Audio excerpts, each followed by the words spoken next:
रहे हो कि 5 किलो अनाज चाहिए तो तुमको इस देश के मुसलमानों के खिलाफ झंडा उठाना पड़े, तुमको बाबरी मस्जिद की बात करनी पड़ेगी, तुमको ज्ञानवापी की बात करनी पड़ेगी, तुमको अयोध्या की बात करनी पड़ेगी। वो कौन लोग हैं जो 5 किलो अनाज पर इस देश के दलितों, पिछड़ों, आदिवासियों के हाथ में लाठी और बल्लम थमा रहे हैं? इस बात की पहचान होनी चाहिए। आप देशद्रोह के नाम पर जो झूठ फैला रहे हो, जो फरेब फैला रहे हो, उसका सच हम जानते हैं। आप डरते हैं और डरते हैं इस बात से कि इस देश का दलित, इस देश का पिछड़ा, इस देश का आदिवासी, इस देश का मजदूर, इस देश का पसमानदा, इस देश की औरतें जब पढ़ लिख जाएंगी तो आपके बराबरी की कुर्सी पर बैठकर आपसे बराबरी की बात करने लगेंगी। और आप हरगिज नहीं चाहते हैं कि इस देश में बराबरी हो। आप असमानता की एक व्यवस्था को बनाए रखना चाहते, आप गुलामी की व्यवस्था को बनाए रखना चाहते हो, आप बनाए रखना चाहते हो एक भ्रष्ट शासन तंत्र को,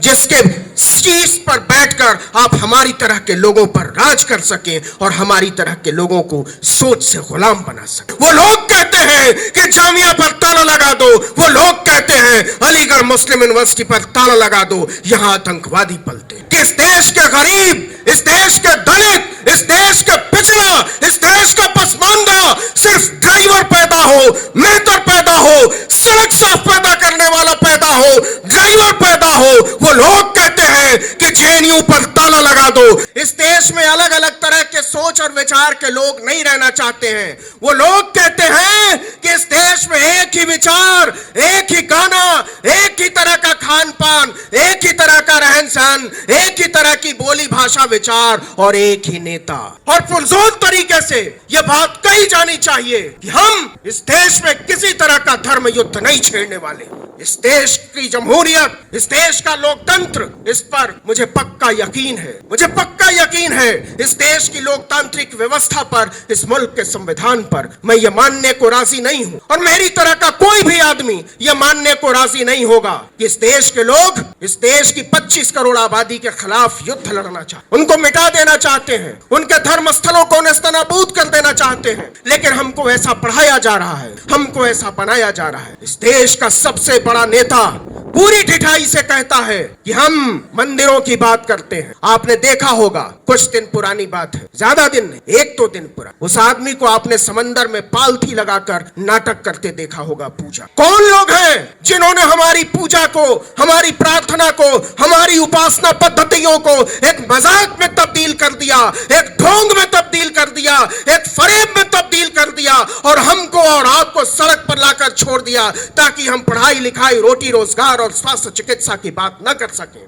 भारतीय जनता पार्टी नाम का जो होटल है, उसको 6000 करोड़ रुपए का फायदा हुआ है इलेक्टोरल बॉन्ड से। और वो 6000 करोड़ रुपए इसलिए आता है ताकि वो आप जैसे लोगों की 6000 रुपए की नौकरी छीन सके, ताकि वो देश के नौजवानों से ये हक छीन सके कि उन्हें सस्ती और अच्छी पढ़ाई मिले। वो ये हक छीन सके कि वो आपस में बैठकर बात कर सके। कि न्यू एजुकेशन पॉलिसी आई है और अब एक कानूनी व्यवस्था बनाना चाहते हैं ड्रॉप आउट के लिए। जेएनयू को एक सतत तरीके से बदनाम करने की कोशिश हो रही है और केवल जेएनयू को बदनाम करने की कोशिश नहीं हो रही, हर उस जगह को बदनाम करने की कोशिश हो रही है जहां सोचने वाले लोग रहते हैं, जहां विचार करने वाले लोग रहते हैं, जहां पढ़ने वाले लोग रहते हैं, जहां लिखने वाले लोग। तो इस देश के विश्वविद्यालयों को, इस देश के कॉलेजों को, इस देश के विचारों के अड्डों को इसलिए बंद करना है और इसलिए बदनाम करना है क्योंकि वहां सोचने, समझने, विचारने वाले लोग रहते हैं। और ये सोचने विचारने वाले लोग कौन हैं,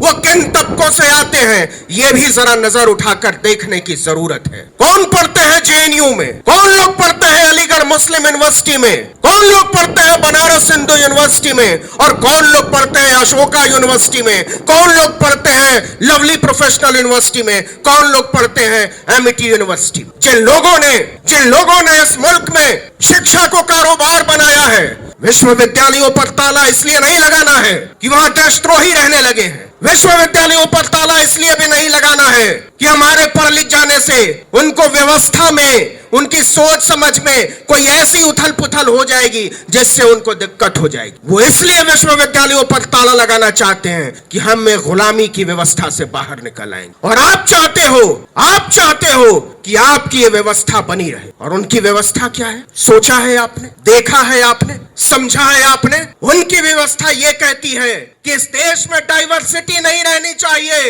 इस देश में विविधता नहीं रहनी चाहिए। इसलिए आपको विश्वविद्यालयों से डर लगता है, इसलिए आपको छात्रों से डर लगता है, इसलिए आपको नौजवानों से डर लगता है। और जहां तक बात है डर की, तो इसको भी समझे जाने की जरूरत कि आप क्यों डर। आप इसलिए डरते हैं कि हमारी तरह के लोग, आपकी तरह के लोग, इस सड़क के बाहर बैठे हुए, फुटपाथ पर जो लोग बैठे हैं, उनकी तरह के लोग पढ़ाई लिखाई करने की मांग न शुरू। आप जिस दिन कह देंगे कि नहीं नहीं सस्ती शिक्षा नहीं होनी चाहिए, आप जिस दिन कह देंगे कि नहीं नहीं मुफ्त दवाई नहीं होनी चाहिए, मुफ्त पढ़ाई नहीं होनी चाहिए, हमको गैर बराबरी से कोई दिक्कत नहीं है, उनको न जेएनयू से दिक्कत है, न जामिया से दिक्कत है, न एमयू दिक्कत है, न बीएचयू से, उनको एक ही चीज से दिक्कत है कि हम और आप बार बार बराबरी की मांग क्यों करते हैं। आप चाय वाला बोलकर इस देश के हर नौजवान को फुटपाथ पर बैठा देना चाहिए, लेकिन यह बात साफ होनी चाहिए और बहुत तरीके से साफ होनी चाहिए कि हमारी और आपकी तरह के लोग जब सस्ती पढ़ाई की बात करते हैं, जब मुफ्त दवाई की बात करते हैं,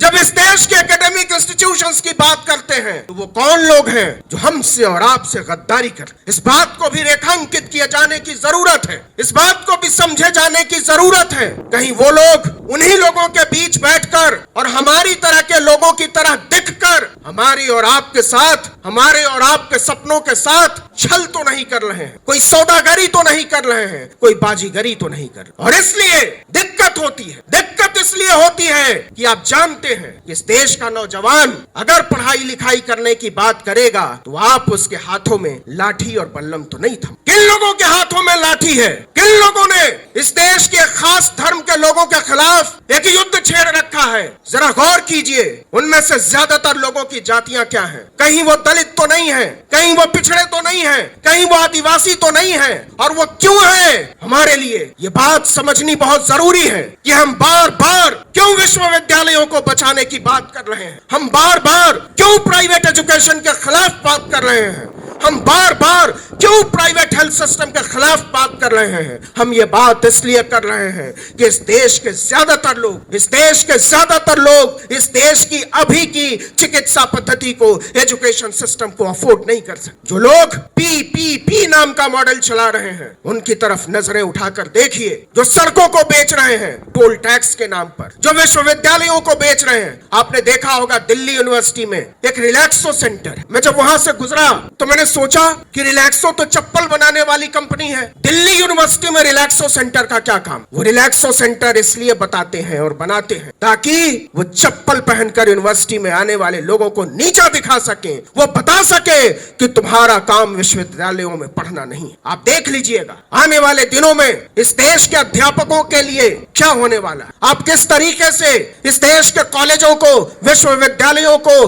आरएसएस के एक्सटेंशन काउंटर में तब्दील कर रहे हो, और ये खतरनाक स्थिति आपको समझना पड़ेगा। मैं आपसे गुजारिश करना चाहता हूं कि आप अपने शिक्षकों के साथ खड़े होइए, आप अपने अध्यापकों के साथ खड़े होइए उन वकीलों के साथ जो लोग लड़ाई लड़ रहे हैं ईवीएम के खिलाफ। ये सारी लड़ाइयां एक दूसरे से मिली जुली हैं, ये सारी लड़ाइयां एक दूसरे से जुड़ी हुई हैं, और ये सारी लड़ाइयां एक दूसरे से जुड़ी हुई हैं। इसलिए जरूरी है कि हर तबके के लोग एक साथ आए, वकील साथ आए, अध्यापक साथ आए, छात्र साथ आए, मजदूर साथ आए, नौजवान साथ आए, किसान साथ आए, महिलाएं साथ आए, और तब जाकर इस मुल्क में बदलाव की एक मुकम्मल लड़ाई लड़ी जा सके। और आखिर में मैं केवल इतना कहना चाहता हूं कि कोई तो सूद चुकाए, कोई तो जिम्मा ले उस इनकलाब का जो आज तक उधार सा। गुजरी हुई रात मैं जिस प्लेटफॉर्म को चलाता हूं, आर्टिकल 19 इंडिया, उसके फेसबुक पेज को बंद कर दिया गया। तो क्या लगता है जो लोग फेसबुक चलाते हैं और जिनके कहने पर हमारी तरह के लोगों को बैन किया जा रहा है, आपके बैन कर देने से हम बोलना बंद कर देंगे, आपके बैन कर देने से हम चीखना बंद कर देंगे, आपके बैन कर देने से हम आवाज उठाना बंद कर देंगे। आप गलत सोचते हैं। अगर आप हमें टीवी पर नहीं बोलने दोगे, हम फेसबुक पर बोलते थे। आप हमें फेसबुक पर नहीं बोलने दोगे, हम यूट्यूब पर बोलेंगे। आप हमें यूट्यूब पर नहीं बोलने दोगे, हम सड़कों पर बोलेंगे। आप हमारी जीभ काट लो, हम तब भी चीखेंगे। आपको हमारी आवाज सुननी पड़ेगी और तब तक सुननी पड़ेगी जब तक आप अपनी व्यवस्था को बदलने पर मजबूर नहीं हो जाए। इनकलाब जिंदाबाद, लोकतंत्र जिंदाबाद।